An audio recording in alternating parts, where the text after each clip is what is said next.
my favorite parts of the plugin are the film developer, film compression, color head, film damage, and the grain sections. Also, film breath is quite fun to play with. Hi, I'm Ollie. Today we're going to take a look at Dehancer, which is a film emulation plugin, to see how it performs on the Ronin 4D sensor. Is it a viable tool to turn the clinically digital look that we get from the 4D into something that's a little bit more film-like, something a little bit more organic? We're specifically looking at the DaVinci Resolve version of the Dehancer Pro 7.1 plugin. Leave any questions that you might have below and I will do my best to answer them. This is shot in 6K DJI D-Log, Apple ProRes 422LT.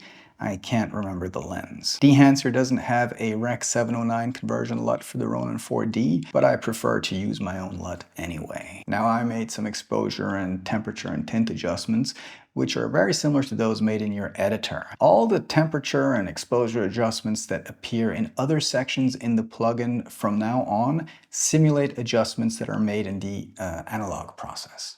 We will use the Kodak Vision 3 250D film profile for this clip. Next, we adjust the print to be Kodak 2383. I've made some exposure adjustments here, simulating the analog conversion process. Next, in the film developer, we reduce the contrast a little bit and increase the color boost. In the film compression, I look to flatten my highlights significantly.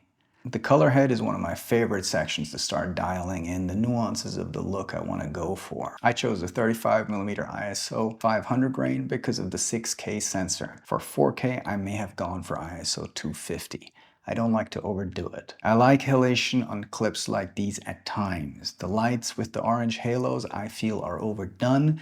There is a slight reddish glow on the tops of Karina's skin here. I have enabled bloom despite the fact that I'm always running with a Black Pro mist on most of my lenses. I don't find it particularly necessary, but I still enabled it. Film damage is one of my favorite sections. I enabled it very minimally. If it doesn't overwhelm, I feel it gives the right touch. Now, film breath is one of the best sections to get a really unprofessional analog feel to your film. Again, I enable it minimally, and there you go. This is what we got.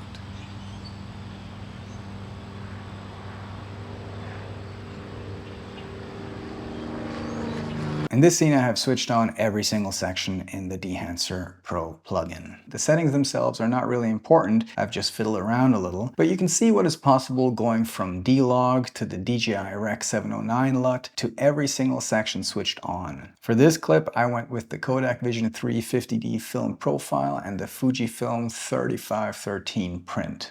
If you want to craft a vintage look to your footage, I would say you can do that with Dehancer quite easily. However, I don't know the film stocks I mentioned well enough to state whether you can recreate their look, but Dehancer seems to think so. Here is a screenshot of the settings I used.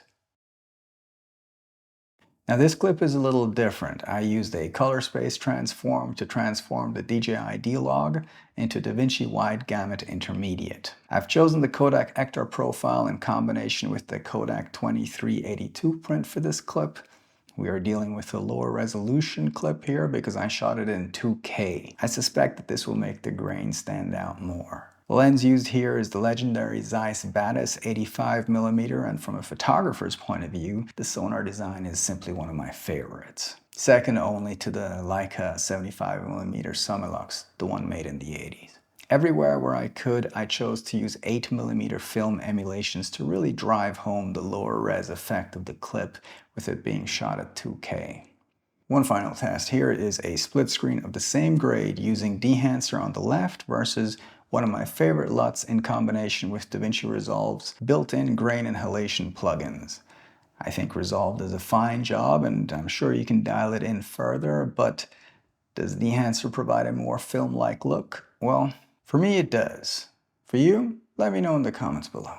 To conclude, before I give you my main takeaways, should Dehancer have a spot in your workflow for the Ronin 4D? They offer a free trial on their website, and you can use my code for 10% off if you think yes. These are my takeaways. The plugin is simple enough to use, so to give your footage an analog feel is something that you can do very quickly. But it gives you enough fine-tuning possibilities to dial in some very specific looks if that's what you want to achieve.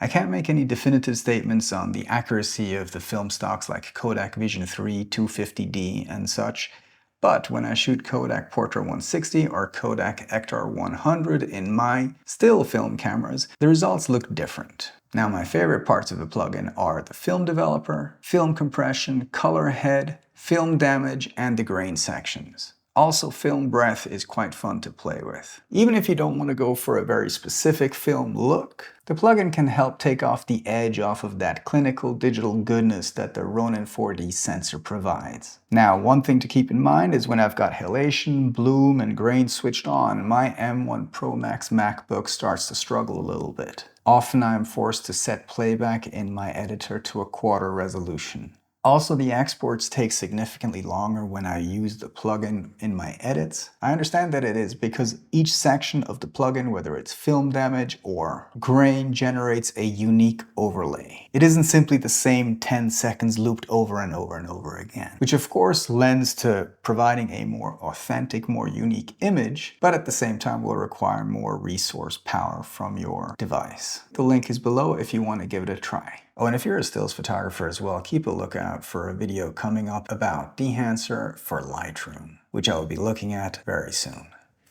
Peace.